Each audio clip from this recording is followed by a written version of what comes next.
may problem na naman tayo dito na lumabas noong November 2025 under MSTHC. And ito ang problem, guys. So Bangag bought a Bitcoin for 4 years straight. He purchased $6, $18, $24, and $18.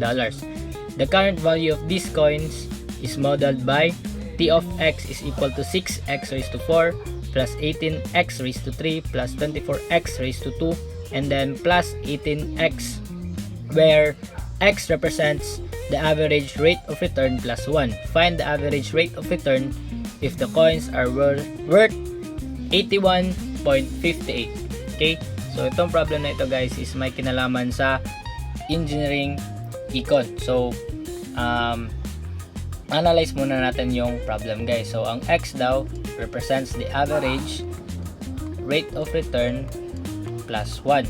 So 'di ba sa engineering econ, ang average rate of return is we denoted that as I.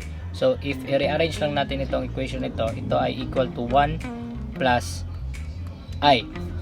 So ang sabi sa problem is bumili daw si Bangag ng Bitcoin for 4 years straight. So if gawa natin yan ng cash flow diagram, ganito ang mangyayari. Okay? So ito yung year 0. So ito yung year 1. So bumili siya dito ng $6. And then yung year 2 naman is bumili siya dito ng $18. And then yung year 3, bumili siya dito ng $24. And then lastly, yung year 4, bumili siya ulit ng $18. Okay? And ang sabi pa sa problem is the coins are worth 81.58. So meaning ito yung future worth nila. So somewhere here na 81.58. Okay?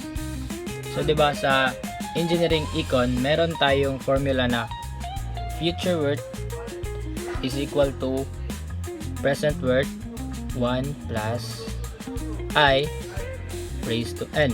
So ang ginawa sa problem, guys, is sinimplify niya lang itong equation na ito. So kung kunin natin ng mga future worth ng mga Bitcoin ito, so first $6. So 6, if pupunta natin dito sa future worth niya, magiging present worth multiplied by 1 plus I raised to n. So ilang n to? So 1, 2, 3, saka 4. So raised to 4. And then alam naman natin, 'di ba, na yung 1 plus I is equal to x. So change lang natin to into x. Okay? So x raised to 4. And then plus 18, 1 plus I, which is x raised to 3, plus 24 x raised to 2, and then 18 x. And then alam naman natin, 'di ba, na ang future worth sabi sa problem is equal to 81.58. So equate natin yan into 81.58. Okay?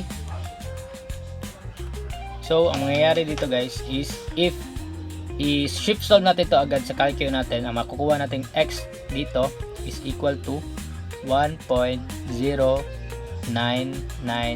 and so on. So this is approximately equal to 1.1.